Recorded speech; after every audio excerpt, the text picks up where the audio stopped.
Je suis Martin Luther King Jr. Une histoire écrite par Brad Meltzer, dessinée par Christopher Eliopoulos, lue et traduite par Philippe Brault. Je suis Martin Luther King Jr. Lorsque j'étais petit, j'ai été victime de beaucoup d'accidents.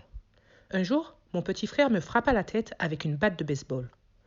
2 autres fois, je me suis fait accidentellement renverser par une voiture. Un autre jour, j'ai trébuché sur la rambarde, puis je suis passé à travers la porte ouverte qui mène au sous-sol.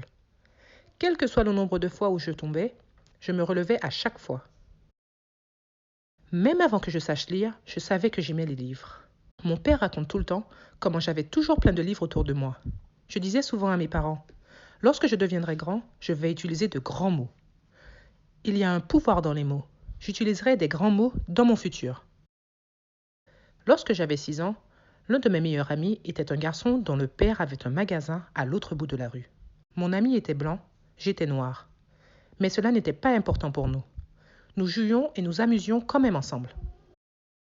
Mais tout a changé en entrant à l'école. Il est allé dans une école où tous les enfants étaient blancs. Et je suis allé dans une école où tous les enfants étaient noirs.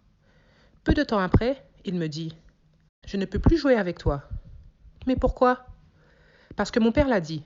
Il ne veut pas qu'on soit amis. »« Mais pourquoi ? Tu es l'un de mes meilleurs amis, n'est-ce pas ? » ?»« N'est-ce pas ?» Je ne comprenais pas. Ça n'avait aucun sens. Au dîner, mes parents m'expliquèrent. C'est parce que tu es noir et il est blanc. Cela m'a rendu tellement furieux. Comment quelqu'un pouvait me traiter différemment juste à cause de la couleur de ma peau ? Je voulais détester mon ami et son père. Mais mes parents m'ont dit de faire l'inverse. Je devais aimer mon ami même s'il m'a blessé. Ils m'ont appris que c'est mieux de donner plus d'amour que de haine. Puis ma mère m'a appris une leçon importante. Tu es aussi bon que n'importe qui. Tu ne devrais jamais te sentir inférieur à qui que ce soit. Je voulais y croire, mais chaque jour, je voyais que c'était le contraire. J'ai vu que tu pouvais être moins bien traité juste à cause de la couleur de ta peau. Si tu étais blanc, tu allais dans une bonne école, avec une cour de récréation remplie de jeux et beaucoup de livres.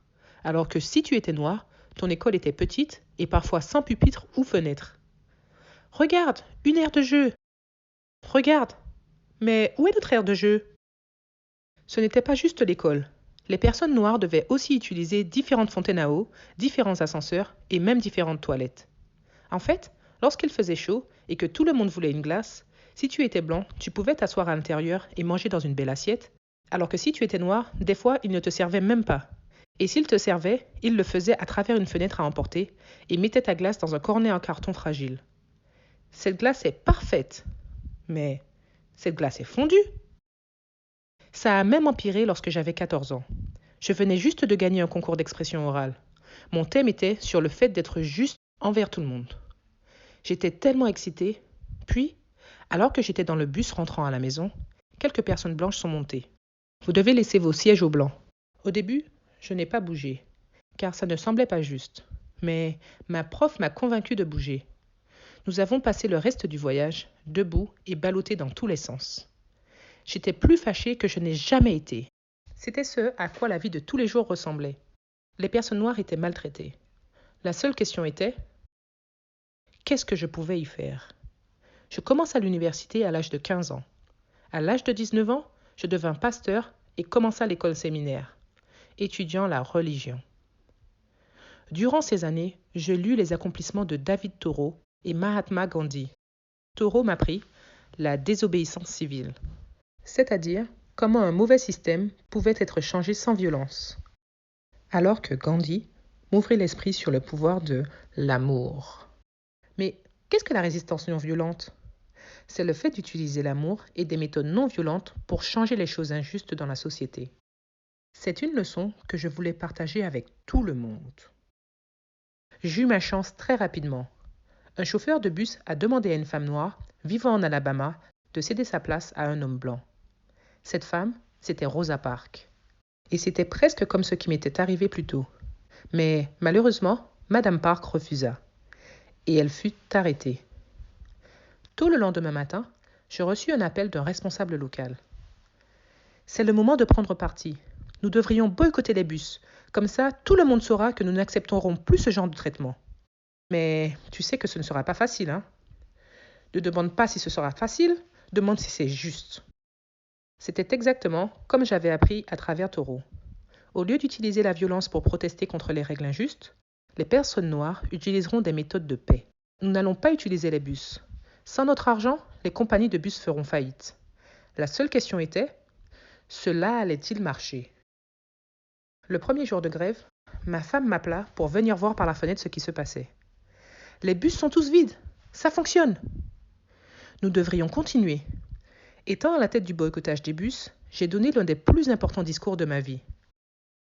Ce jour-là, la salle était remplie. Les équipes de caméramans filmaient. J'avais seulement 20 minutes pour me préparer. Je n'utilisais pas de notes, mais en parlant à travers mon cœur, je trouvais comment les mots pouvaient être grands. Ici, à Montgomery, nous sommes déterminés à travailler et à se battre jusqu'à ce que la justice coule comme de l'eau et la droiture comme un puissant torrent. Lorsque les livres d'histoire seront écrits dans le futur, quelqu'un devra dire « À cet endroit vivaient des personnes noires qui eurent la force mentale de se lever pour leurs droits. » La police me mit en prison, disant que j'enfreignais la loi. D'autres personnes mirent une bombe chez moi. Mais au lieu d'utiliser mes poings, je resta calme. Mais ne veux-tu pas te venger? Je suis un homme non violent et je sais que je ne suis pas seul. Nous serons avec toi jusqu'au bout, révérend. Si personne ne prend le bus, nous allons faire faillite. Ah, tu comprends enfin, hein? Pendant plus d'une année, toutes les personnes noires de la ville, et même quelques blancs, refusèrent de prendre le bus. Cela voulait dire que certaines personnes marchaient des kilomètres. Mais ils continuèrent malgré tout. Il y avait un pouvoir de groupe. Notre grève pacifique fonctionna éventuellement. Les règles furent changées. Les bus de la ville ne pouvaient plus séparer les gens, juste à cause de leur couleur de peau. C'était juste le début. Notre grève était pacifique, entraînant d'autres personnes à gréver pacifiquement. Des étudiants à la fac organisèrent des grèves assises dans les cafétérias, durant lesquelles ils restèrent assis au comptoir jusqu'à ce que tout le monde puisse manger ensemble. Nos méthodes de non-violence étaient si puissantes que je fus invité à rencontrer le président à la Maison-Blanche.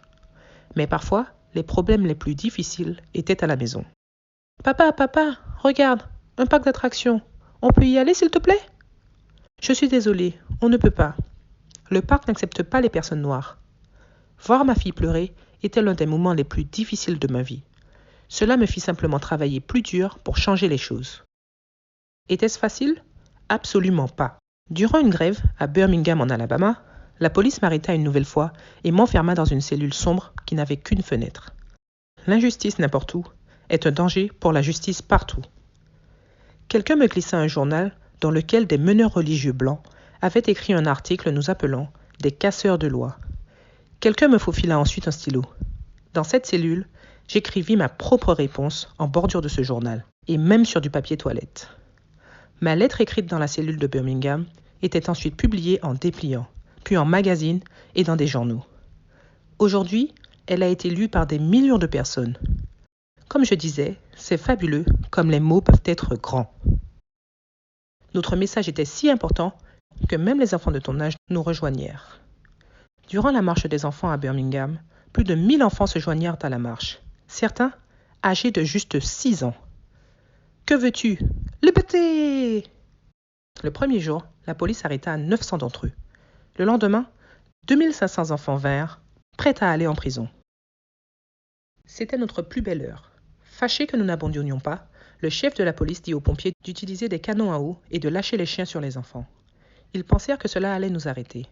Mais à la place, le pays entier regarda à la télé ce qu'ils faisaient à nos enfants. C'était une prise de conscience générale de la nation. Comment peuvent-ils traiter des enfants comme ça? Ce n'est pas normal. Nous devons les aider. 19 jours plus tard, les règles commencèrent à changer. Maintenant, les Noirs et les Blancs de Birmingham utilisaient les mêmes comptoirs de cantine, les mêmes fontaines à eau et les mêmes toilettes. Tu pouvais sentir que c'était dans l'air. Plus de changements étaient à venir. La liberté était contagieuse. À l'été 1963, environ 1 million d'Américains faisaient leur propre grève dans différentes villes du pays. Un homme nommé Ab Philip Randolph suggéra une immense marche. Si nous marchons ensemble dans la paix, ils ne pourront plus nous ignorer. Ensemble, nous pouvons convaincre le Congrès et le président de faire passer des lois afin que les personnes aux États-Unis ne puissent pas traiter les gens différemment juste à cause de leur couleur de peau. J'aime bien l'idée. Où est-ce qu'on devrait le faire? Il n'y a qu'un seul endroit. Les gens vinrent de presque tous les États et dans presque tous les modes de transport. Ils prirent même des jours de congé, pas payés, juste pour être là. Les personnes âgées, les jeunes, les personnes noires, les personnes blanches, même les enfants comme toi. Ils vinrent tous à Washington, D.C., se réunissant pour créer une armée de droit. Pourquoi ? Parce qu'ils voulaient du changement. Et ils savaient que la façon la plus certaine de changer le monde était d'être debout ensemble. Je suis heureux de me joindre à vous aujourd'hui pour un jour qui restera marqué dans l'histoire comme le plus grand rassemblement pour la liberté dans l'histoire de notre pays. Le 28 août 1963, je me tenais debout sur le podium et parla de ce que certains appelèrent le plus grand de mes discours. J'ai un rêve. J'ai un rêve que mes 4 enfants pourront un jour vivre dans un pays où ils ne seront pas jugés juste à cause de la couleur de leur peau, mais pour qui ils sont. Je rêve qu'un jour, de petits garçons et de petites filles noires pourront tenir les mains de petites filles et de petits garçons blancs comme des frères et des sœurs. Laissons la liberté apparaître. Depuis toutes les montagnes, laissons la liberté apparaître. Après la marche de Washington, le président et le Congrès passèrent de nouvelles lois pour les droits civiques. Mais cela ne voulait pas dire que notre travail était fini. En effet, notre plus grande bataille était à venir. Elle commença avec 600 protestants qui essayèrent de marcher 54 km de Selma en Alabama jusqu'à la préfecture de Montgomery. À cette époque, les Noirs n'avaient pas le droit au vote. Si tu veux changer les lois, tu devrais pouvoir avoir le droit de voter pour de nouvelles personnes qui fassent les lois. Nous marchons pour dire au gouverneur que nous voulons le droit de vote. Cette brutalité doit s'arrêter. Quel que soit ce qui se passe, ne les laisse pas passer. La police avait des matraques et de lacrymogènes. Ils attaquèrent notre groupe et frappèrent beaucoup de gens au sol. Mais, comme je l'avais appris auparavant, tu dois te relever. Quelle que soit la force avec laquelle ils nous frappaient, nous restions non violents. Malgré tout, nous n'avons pas réussi à continuer. 2 jours plus tard, nous réessayions. Mais cette fois, nous étions 2500. Nous allons aller à Montgomery. Non, vous n'irez pas. Je vous promets que vous n'irez pas. Une fois de plus, nous essayons. Une fois de plus, sans succès. A-t-on abandonné ? Qu'est-ce que tu penses ? C'était un dimanche de mars, le 21 mars 1965. Notre 3e essai. Cette fois, nous étions accompagnés de 8000 personnes. Nous y allons. Nous y arriverons. Nous marchèrent durant 2 jours. La pluie ne nous arrêta pas. Le monde nous regardait. La Maison-Blanche nous regardait aussi. Le président Johnson avait même envoyé des troupes pour nous protéger. Regarde-moi cette foule, noirs, blancs, chrétiens, juifs, se tenant tous ensemble. La fatigue ne pouvait pas nous arrêter. Lorsque nous arrivèrent à Montgomery en Alabama, nous étions en pleurs. Mais cette fois, c'étaient des pleurs de joie. Tout au long de ma vie, les gens essayèrent de me dire que je n'étais pas aussi bon qu'eux, juste à cause de la couleur de ma peau. Lorsque quelqu'un te blesse d'une telle façon, ça peut être tentant d'essayer de les blesser à ton tour. Tu dois refuser. Lorsque quelqu'un te montre de la haine, montre-leur de l'amour. Lorsque quelqu'un te montre de la violence, montre-leur de la gentillesse. Afin d'atteindre notre but, nous devons prendre le chemin de la paix. Nous devons nous unir avec nos frères et sœurs. Nous devons marcher ensemble. Lorsque nous le ferons, nos voix seront entendues et la liberté apparaîtra. Tu te souviens du parc d'attractions ? Il a finalement ouvert ses portes aux Noirs. Et Dr. King a pu y emmener sa fille. Tu savais qu'à cette époque, c'était la personne la plus jeune à avoir gagné le prix Nobel de la paix ?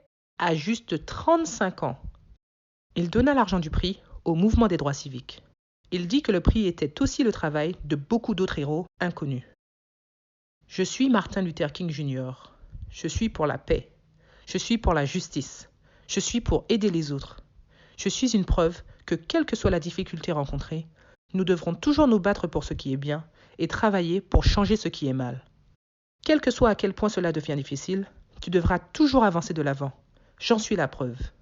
Si nous nous levons, si nous nous battons ensemble, si nous restons unis, rien ne pourra arrêter nos rêves. C'est toujours le bon moment pour faire le bien. Martin Luther King Jr. À la marche de Washington, avec sa femme et ses enfants. Voilà, c'est fini. Merci d'avoir regardé. Je suis Martin Luther King Jr. sur Livres pour enfants noirs. Et à bientôt pour une prochaine vidéo. Bye bye!